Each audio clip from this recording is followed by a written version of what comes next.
Hello, welcome back. Glad to have you here again. Usually do a bit of blather at the start of my videos, but there's only one real thought to today, and it's the thought of the day.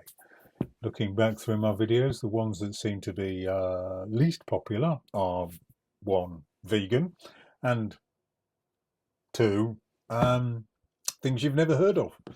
So I'm thinking the way forward for the channel is recipes on how to cook fish and chips. And I've also had an idea of 10 different variations on the mushy pea. So hope you enjoy that going forward. But what's today? Today is an interesting one. It combines a few things that I like. I like French onion soup. I like caramelized onions. I love gnocchi. And I love really, really good cheese. So let's stick them all together and make a French onion cheesy gnocchi thing. I mean, strictly speaking, it's more caramelized onion gnocchi cheesy thing rather than French onion, because French onion would only be French onion if it was in a soup. And this isn't in a soup. Anyway, shut up. It's French onion cheesy gnocchi thing. Let's get on with it.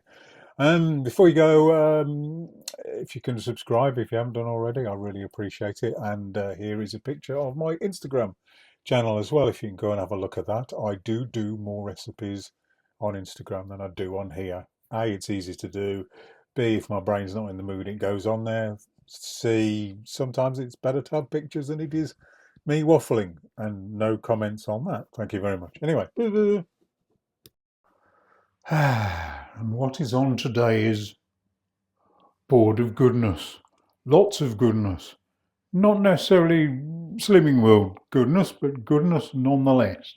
We have, I think, 4 decent sized onions, a small bunch of thyme, which we'll chop up, a little bit of olive oil, which is over in the corner, a couple of tablespoons of butter, about 500 grams of cheese.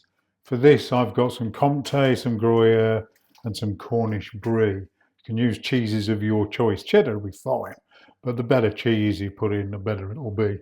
About 187 milliliters of wine, large tablespoon of balsamic vinegar, and because it is so, I won't say heavy, but it's not Slimming World, I'm going to serve it with a bit of chopped up basil over the top and a bit of a side salad.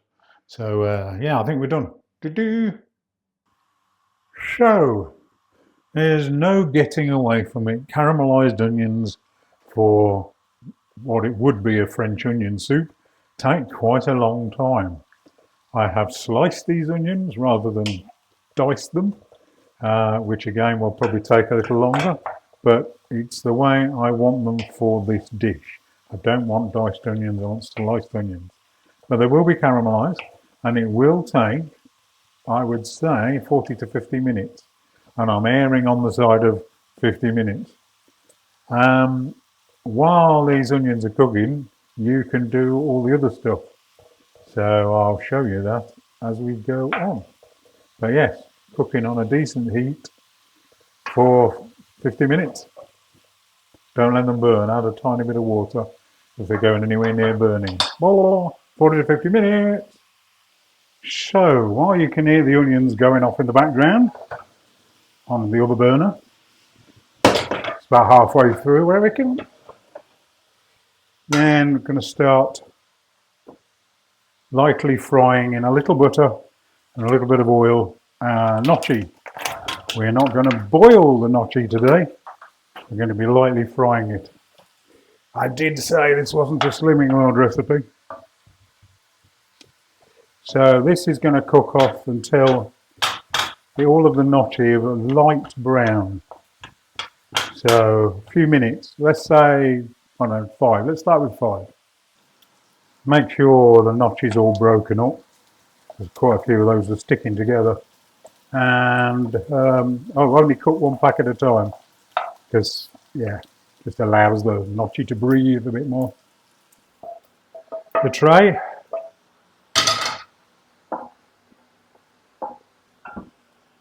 Spread them out a little and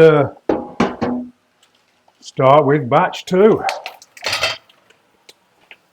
Same again, a little bit of butter, little bit of oil, break up the gnocchi, and make sure they're all cooked and slow.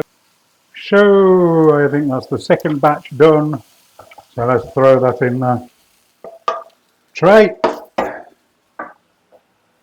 and we can concentrate more on the onions, caramelizing slowly.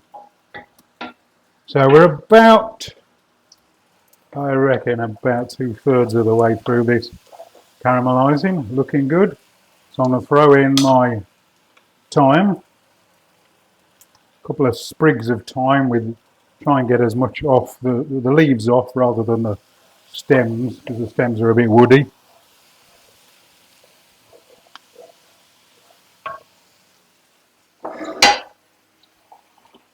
I'm going to pop a little bit of water in that. So this has got at least 15 minutes left to go. So back in a while. And for the final 5 minutes, I'm going to have just over a teaspoon of balsamic vinegar and my bottle of white wine. It's good that there's a little bit of liquid in this towards the end, because once it gets in with the gnocchi, it'll soak all that up. But, oh yes, the vinegar and the white wine really, whoa, the smell coming off that is incredible. Right, we'll give that 3 or 4 minutes. Right, we've reached this particular finish line. So let's take the, I've just put about half a teaspoon of salt in because he needed it. Let's have a little taste. Oh, oh yes. Right, can you see that okay? I am going to put all of my onions in there. Let's not let any escape. And now, simply stir it through so everything's covered in onion. Doesn't have to be perfect, but you know, roughly everything's got a bit of onion in it.